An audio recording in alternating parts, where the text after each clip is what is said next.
तो चलिए स्टार्ट करते हैं हम इस चैप्टर को और समझते हैं हम डीपली। तो पहला टॉपिक है हमारा मैटर। What is matter? अगर आपको केमिस्ट्री समझनी है तो सबसे पहले आपको एक एग्जाम्पल समझना होगा जो आपके अराउंड है। कभी आपने सोचा है जो हमारे चारों ओर सब्सटेंस होते हैं, जो ये मान के चलो वस्तु होती है, क्या उसकी प्रॉपर्टीज होती है? कोई वस्तु सॉलिड है, सब्सटेंस सॉलिड है, कोई लिक्विड है, कोई गैस में है।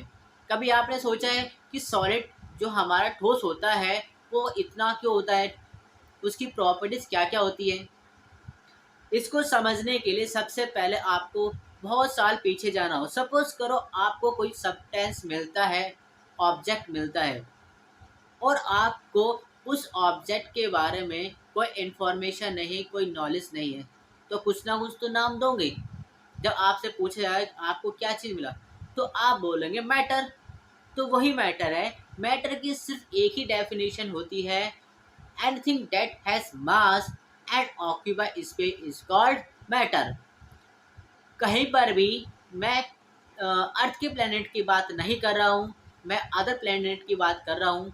अगर कोई सब्सटेंस जिसकी मास होता है और ऑक्यूपाई स्पेस कवर करता है, वो होता है हमारा मैटर। सही है। तो अब मैं आपको अच्छे से समझाता हूँ। तो सपोज करो आपको एक ऑब्जेक्ट मिला, सही है। आप बस उसको दो कंडीशन से क्लासिफाइड कर सकते हो, आइडेंटिफाई कर सकते हो। पहले, अगर वो ऑब्जेक्ट स्पेस कवर कर रहा हो। दूसरा, उसका मास हो। मास का मतलब वेट देख लेना आप। अगर वेट है तो मास जरूर होगा, सही है, क्योंकि आपको पता है W बराबर mg। जो वेट होता है वो डिपेंड करता है मास पर। जैसे जैसे मास इंक्रीज होता जाएगा वेट भी इंक्रीज हो जाएगा, सही है। और किस पे डिपेंड करता है? जी पर, सही है। तो अगर किसी ऑब्जेक्ट का वेट होता है तो उसका मास होता है। तो बस आपको किसी भी ऑब्जेक्ट को उठा के देखना है, बस जो कंडीशन अगर वो फॉलो करता है तो वो हमारा मैटर है। पहला, स्पेस कवर। दूसरा, वेट। सपोज करो ये मैंने लिया है फ़ोन कवर, ये फ़ोन कवर लिया है। अगर मैं इसको यहाँ पर रखता हूँ, कुछ ना कुछ तो स्पेस कवर कर रहा है। वो स्पेस जितना उतना ही कवर करेगा जितना इसका शेप है, या हम कह सकते हैं रेक्टेंगल शेप है इसका, उतना ही कवर कर रहा है। दूसरा, कुछ ना कुछ तो इसका वेट होगा होगा ना। दूसरा, हम एक और एग्जाम्पल लेते हैं। जैसे ये मैंने बॉक्स लिया है, बॉक्स अगर मैं इसको कहीं पर रखता हूँ तो ये भी कवर स्पेस कवर करेगा। दूसरी बात, और इसका वेट है तो इसका मास जरूर होगा, सही है। तो ये हमारा क्या मैटर है। अब ये तो हमारे ऑब्जेक्ट है, हम भी खुद एक मैटर है। मैटर कैसे? दो कंडीशन फॉलो करते हैं हम। जैसे अगर हम वेट मेज़र करते हैं तो हमारा वेट निकलेगा। दूसरा, वेट निकल रहा है तो इसका मतलब हमारा मास जरूर होगा, ठीक है। दूसरी कंडीशन है, हम अगर कहीं चेयर पे भी बैठ जाते हैं या कहीं दूसरे प्लेस में बैठ जाते हैं, हम वहाँ का स्पेस कवर कर लेते हैं, तो हम भी मैटर हुए। तो यही मैं कहना चाहता हूँ, कोई भी ऑब्जेक्ट अगर दो कंडीशन फॉलो कर रहा है वो होता है हमारा मैटर, ठीक है। अब इसके आते हैं क्लासिफाइड। हम मैटर को क्लासिफाइड कर रहे हैं अकॉर्डिंग टू स्टेट, ठीक है। पहला आता है फिजिकल मैटर, दूसरा आता है केमिकल मैटर। इसको समझने से पहले आपको फिजिकल चेंज और केमिकल चेंज समझना होगा। पहला, what is physical change and chemical change. देखो, फिजिकल चेंज अगर हम लेके चलते हैं, फिजिकल का मतलब होता है उसकी आउटर प्रॉपर्टीज को चेंज करना।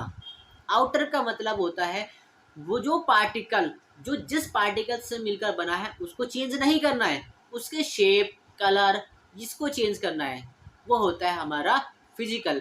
फिजिकल का जैसे सपोज करो कोई प्लास्टिक जैसे ये ले रहे हैं हम, ये प्लास्टिक है, इसको मेल्ट करा और मैंने इसको एक रेक्टेंगल में या किसी अदर शेप में कन्वर्ट कर दिया, तो ये चेंज हुआ physical change.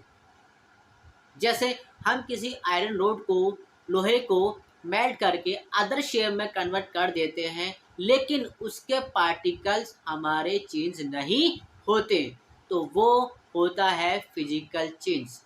Physical change are properties in which one object is converted to other object without chemical properties। एक एक ऑब्जेक्ट चेंज हो जाता है दूसरे ऑब्जेक्ट में या दूसरे सब्जेक्ट में, लेकिन उसकी प्रॉपर्टीज चेंज नहीं होती, वो होता है हमारा फिजिकल चेंज। अब केमिकल चेंज को हम लेके चलते हैं। केमिकल चेंज क्या होता है? देखो, इसका अपोजिट है। ऑब्जेक्ट तो कन्वर्ट हो रहा है, लेकिन इसमें जो ऑब्जेक्ट हमारा न्यू ऑब्जेक्ट जो बनेगा हमारा, उसकी न्यू केमिकल प्रॉपर्टीज होगी। जैसे हमने मिल्क लिया और मिल्क को हमने कर्ड में चेंज कर दिया, तो ये रिएक्टेंट से कन्वर्ट हुआ किसमें? प्रोडक्ट में, लेकिन विद न्यू प्रॉपर्टीज के साथ। क्यों? अगर हम मिल्क और कर्ड की प्रॉपर्टीज को मेजर करते हैं, कंपेयर करते हैं, तो वो चेंज होते हैं। और दूसरी बात, अगर हम ये, आप सपोज करो दूसरा एग्जाम्पल लेते हैं, जैसे कोई अदर कंपाउंड लेते हैं, जैसे कार्बन ऑक्सीजन के साथ रिएक्ट कर रहा है, कार्बन डाइऑक्साइड बना रहा है। कार्बन और ऑक्सीजन की जो प्रॉपर्टीज होती है वो चेंज रहेगी, और कार्बन डाइऑक्साइड की प्रॉपर्टीज चेंज होगी। तो चलिए स्टार्ट करते हैं हम नेक्स्ट टॉपिक।